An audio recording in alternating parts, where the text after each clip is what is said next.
Ladies and gentlemen, a heartfelt welcome to Elam. So hello guys, तपाईहरु आरामै हुनुहुन्छ होला म पनि आरामै छु भन्नुपर्छ अनि सो आज चाहिँ म कहाँ जाँदैछु भने बिरुवा रोप्न जाँदैछु हैन बिरुवा हेर्न सक्नुहुन्छ तपाईहरुले अनि म चाहिँ सहरमा आएर बसिरहेको छु क्या अनि सो आजको भिडियो चाहिँ कस्तो हुने हो तपाईहरुले कमेन्ट गरिदिनु होला अनि आज चाहिँ हामीले माथि देखे डाँडा भन्ने ठाउँमा जाँदैछौँ क्या बिरुवा रोप्नु अनि साथीहरु चाहिँ अघि गइ पनि सकेछ अनि सो म चाहिँ अलिक ढिलो घरदेखि निक्लेँ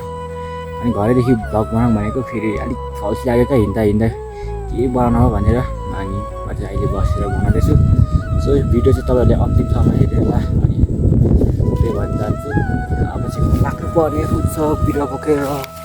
सो गाई बस्तु यहाँ चरिरहेको रहेछ चक्क लाएर चौरमा भैँसी पनि छ त्यो खान सक्यो भैँसी यार खाँदैन होला मलाई त यार कुहिरो पनि ड्याम्मै आइसक्यो इलामको ठाउँ चाहिँ यस्तो छ है गाई चाहिँ कुहिरोले ढाकिसकेन अहिले घाम लाग्थ्यो अहिले फेरि कुहिरो लाग्यो होइन भैँसी चाहिँ चरिरहेको रहेछ गाईहरू सो अनि हामी चाहिँ म चाहिँ यहाँ माथि जानुपर्ने हुन्छ त्यो डाँडामा हेर्न सक्नुहुन्छ डाँडामा जानुपर्ने हुन्छ म चाहिँ टप्पुमा चट्टा लाएर मेरो साथी चाहिँ भेटी पनि सकेन अनि अगाडि हिँड्दै रहेछ यता हेर्दैन हाई गर्दैन यार मेरो ब्लगमा यार गर्न बाहिर बढी खुसी लाग्यो होइन केटाहरू भेट्दाखेरि चाहिँ त्यस्तै बिरुवा बोकेर हिँड्दैछ गलियो गाई अब कति घन्टा लाग्छ है सो अब चाहिँ 1 घन्टा जति लाग्छ होइन पुग्नै अनि त्यहाँबाट हामीले रोप्नु पर्ने हुन्छ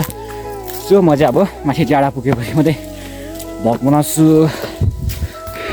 सो ल त गाई म चाहिँ टक्क लाएर बिखे पनि निस्किसकेको छु अनि यहाँ चाहिँ तुम्बाको घर हो यतातिर कुहिरो आइरहेको छ होइन मैले दाजुहरू पनि भेटिसकेँ होइन दाजु यो के को लागि बोकेको यो के हो दाजु के भन्नु न बिरुवा के को भन्नु न यार फलफुल ठिक छ टक्क 5 तर चाहिँ यस्तो छ है टक्क घाम पनि लागेछ हो अलिअलि अनि हाम्रो उहाँमा थियो अब घर यो दाजुले बिरुवा बोकेको चाहिँ टक्क लाएर होइन पानी तान्नुको लागि अरे यसले पानी तान्छ अरे त्यसैले बोकेको अरे दाजुले यो भन्छ यसलाई चाहिँ केरा क्या खाने केरा होइन फेरि अर्कै हो क्या यो मैले पनि बिरुवा चाहिँ बोकेको छु मौरी छ त जहाँ पाइ त्यहीँ यसकै शिरमा हामी जाँदैछौँ भनौँ न यो पानीको शिरमा पर उयोमा छ हामी चाहिँ यसकै शिरमा जाने हो अब टक्क कतै लिएको यता हिलेको क्या यसलाई चाहिँ माथि जानु पर्ने हुन्छ हामी चाहिँ को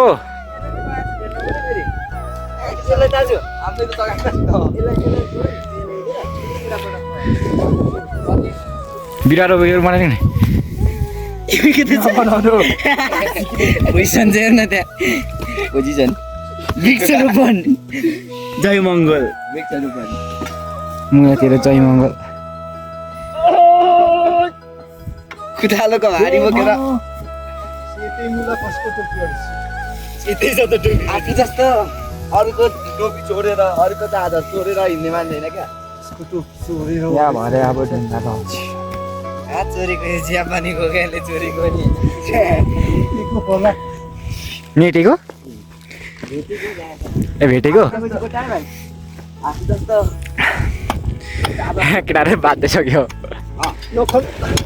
भाइ नखान क्या पानी जमेर बाटो बनाउनु रे भाइ भोलिपछि तँलाई तैँले भएर सकेन सर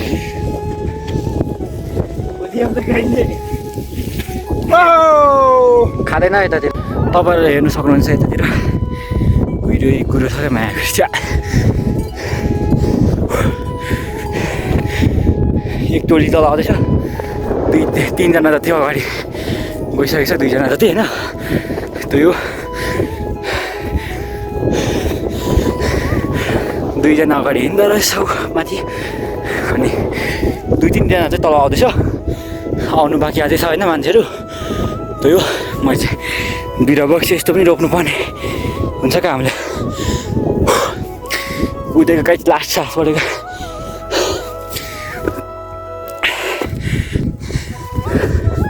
सो मान्छेहरू कराउँदै छ म पनि यहीँनिर छैन गाइस सास पऱ्यो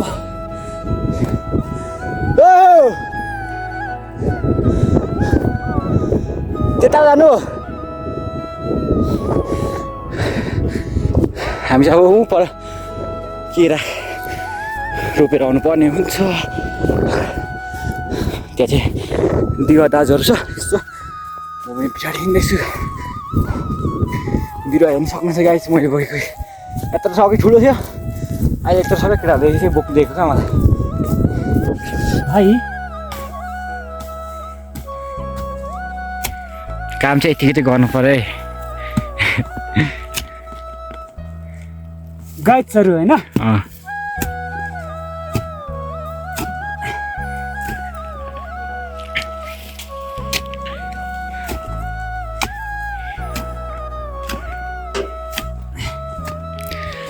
दाजुले चाहिँ खाडल बनाउँदैछ बिरुवा रोप्नुको लागि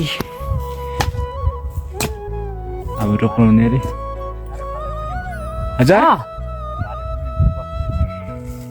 ल हेर्नुहोस् यस्तो छ है बिरुवा चाहिँ त्यहाँ टक्क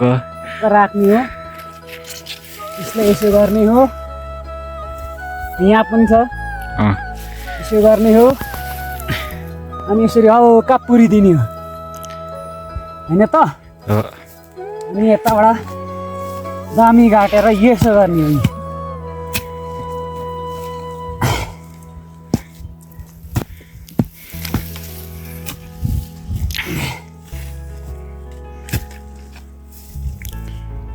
सो यो चाहिँ पानी आउँछ अरे क्या यसले तान्छ अरे पानीको मुहानमा रोपेपछि त्यही भएर हामीले रोप्यौ अब यतिहरू चाहिँ हामी माथितिर रोप्नुपर्ने हुन्छ कि योहरू माथि डाँडातिर जानुपर्ने हुन्छ यो चाहिँ किनभने पानीको मुहानमा रोपेको पानी यहाँ ठुलो आउँछ क्या केही वर्ष पछाडि होइन दाजु पानीको मन फुट्छ नि पानीले सो यतिको डाँडामा यहाँ अब यो एक ठाउँ मात्रै रहेछ क्या यहाँ चाहिँ पानी आउने ठाउँै अनि कहाँ हुन्छ त होइन गाइस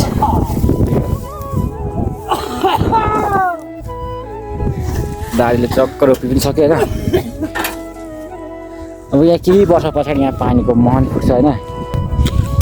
यस्तो बाटोतिर त खान्छ ल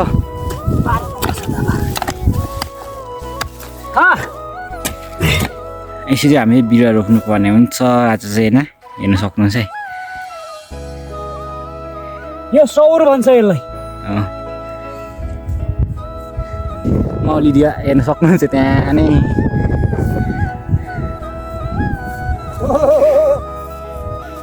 यहाँतिर नि रोपेको थिएछ नि मरेछ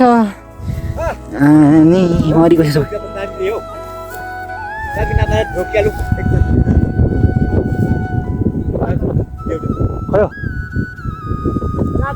हामी चाहिँ यहाँदेखि अब उकालो रोपेर जानुपर्ने हुन्छ बिरुवा बारुङ परतिर चट्टा लगाएर चाहिँ अब बिरुवा रोप्नु थालेको छ यहाँतिर चाहिँ होइन यता दिमाले पनि काम गर्नुहुँदैछ टक्क यहाँतिर चाहिँ रोप्दै आउँदैछ होइन अब चाहिँ हामी चाहिँ बार बार्नु जाँदै गरेको योहरू बार बार्नु पर्ने हुन्छ हामी यो सबै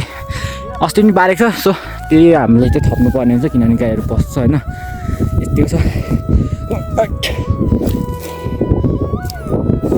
अनि यहाँ तलतिर चाहिँ बिरुवा रोप्दै आउँदैछ मान्छेहरू होइन अनि यहाँ चाहिँ मान्छे पनि आउनु बाँकी छ दाजु र म चाहिँ घोचा ल्याउनु गएको हाम्रो इलाम त यस्तै हो क्या जतिखेर कुहिरो मात्रै आएको के भन्ने यहाँतिर हामी चाहिँ अब पार्नुपर्ने छ यहाँतिर अनि त्यही हो ल त अब चाहिँ हामीले चाहिँ योहरू टक्क फाड्नु पर्ने हुन्छ फाड्दै तल लगेर राख्नुपर्ने हुन्छ बार बार्नु पर्ने हुन्छ कलर हामीले यो घोचा लगेर गाड्नु पर्ने हुन्छ बार बारमा होइन त यो दाजु तल गएको छ क्या घोचा खोज्नु अनि म पनि जानुपर्ने हुन्छ जङ्गलै जङ्गल हामी चाहिँ यस्तोमा छौँ क्या जङ्गल घारीमा बाघ भालु आउँछ क्या यतातिर चाहिँ ल त गाई सबै हेर्दै गरौँ होइन अब टक्क हामी चाहिँ जङ्गल घारीमा छौँ हो नि आफै अब 1 2 3 21जना पो बनेको थियो त नि सो गाइस आज चाहिँ होइन सबै हामीले बिरुवा रोपिसक्यो अनि आधीसरी मान्छे चाहिँ गइसक्यो होइन अनि पानी पनि परिरहेको छ अनि फोन पनि यसो धेरै अलिक ह्याङ हुँदैछ अनि केटाहरू माथितिर पनि छ अनि किन्दैछ होइन अनि मान्छेहरू आधीसरी चाहिँ निक्लिसक्यो अनि यहाँ हामीले बारेको यो सबै होइन मान्छेहरू निकै थियो आज गइसकेको छ यहाँ चाहिँ 2जना पुरै के भइरहेको छ कोदाली 2जनाको हराएर छैन नि त यहाँ अनि एउटा कोदाली छ एउटा चाहिँ छैन रहेछ क्या लग्यो ल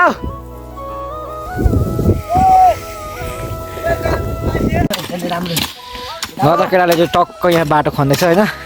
हामीले माथि बिरुवा सिरुवा रोपेर अहिले यो बाटो बनाउँदैछ मेहनत गर्नुपर्छ केटा पछि आफ्नो लाग्यो यहाँ छ क्या एक ठाउँ पानी गाई चाहिँ हेर्नु सक्नुहुन्छ तपाईँले होइन दामी छ क्या यहाँ हेर्न खुला केटा बबाल छ यहाँ यार यतिको चाहियो नि त केटाहरू भएपछि ल त गाइज आजको ब्लग यति नै इन्ड हालिदिनु पर्ला होइन धेरै लामो पनि भयो होला ब्लग सो यो भिडियो चाहिँ अन्तिमसम्म हेरिदिनु मन परेमा लाइक कमेन्ट गरिदिनु होला हस्त बाई